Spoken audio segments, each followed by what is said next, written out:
It's your boy Sleepy Melbourne here with another regular show. And you know we are here to talk about Tower of God, chapter 613.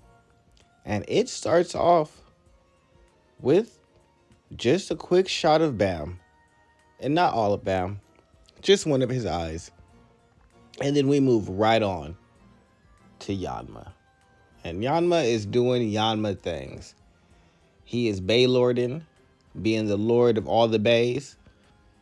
And he gets attacked by a slew of librarians. And it don't matter. He blasts all of them away with one punch. But then, the greatest defense, old doggy face, he comes out and does some type of control technique called Breath of the Giant. And that don't mean nothing because Yanma goes ahead and punches him right in the face. Because, bro, get out of my way. I got stuff to do. I got a whole ship to destroy. And so, that ship that's been teleporting around, just popping in, destroying things, and then popping out, the one that's been causing all the havoc. Well, it's met Yanma. And when Yanma wants to destroy something, Yanma destroys it. And so they attack with the ship, and Yanma attacks back. And that ship didn't withstand that counterattack, I will say that. And that's all we're going to say on that. But Yanma brothers decided that they're going to join into the fray. And so they start moving in, only for a new warp gate to open. Now, I have questions, because we see Karen fly out the warp gate. No one cares about that. That's whack. But if what is happening is the truth, I'm confused. I'm so confused. But let's get into it.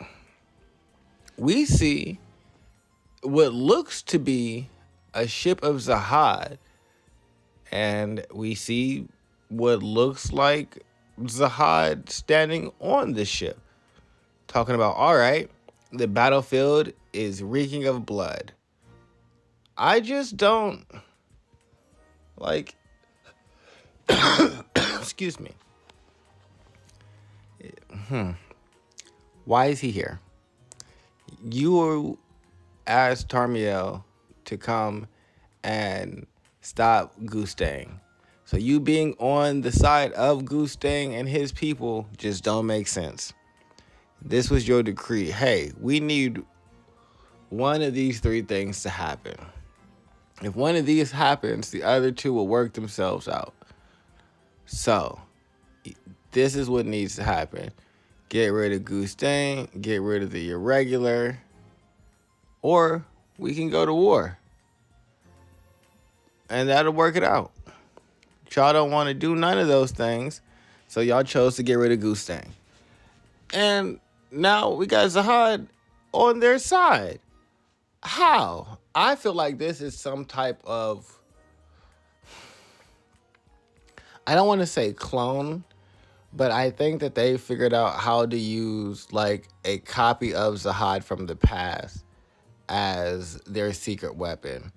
And that's why all of the other branch heads submitted to Gustang's faction, because they saw this false Zahad there and felt like they couldn't overcome him.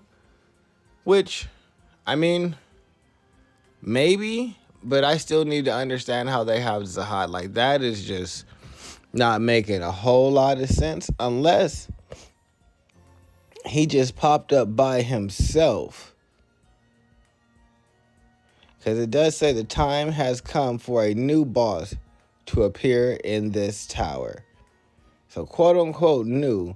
Zahad has been sleeping up until the data incident inside of the hidden floor.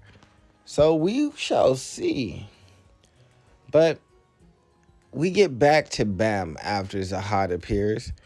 Because, we never stay on the hottest ticket for long. Because what's going on with Zahad is a big question that I'm sure is going to be inside the community after this week's chapter. But Dumas is thinking to himself that he made a mistake, but he doesn't think that Baam is dead. But he feels like that last technique, he feels like it was a threat to himself. And what a surprise. The 3 regulars, and you definitely mean irregulars, who could pose a threat to you. Yeah, bro. They came into your armor and came to fight you. But Dumas does something shocking. He takes Baam and tosses him into the heart of the armor where I guess he resides as well. And that activates the heart. So with Baam trapped inside of there, he decides that now all he has to do is head to Gustang with the irregular inside of him, and he will have completed his mission for his master.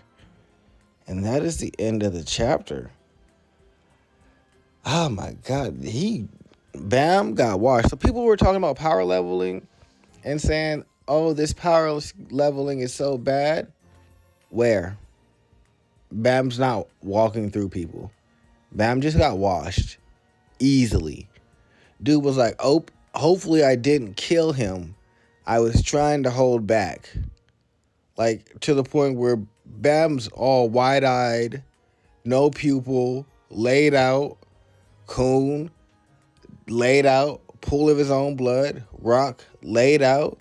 Like, yeah, but, oh, he's just walking through it. No. It was, hey, let's show how strong Baam has become.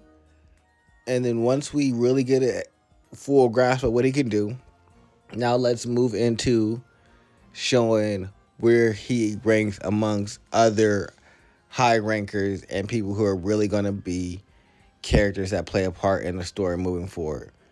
And he's still on the low end of the totem pole, assuredly. So, if you'd like the chapter review, subscribe and comment below. All right, guys, I'm out of here. Make sure you comment below. All right.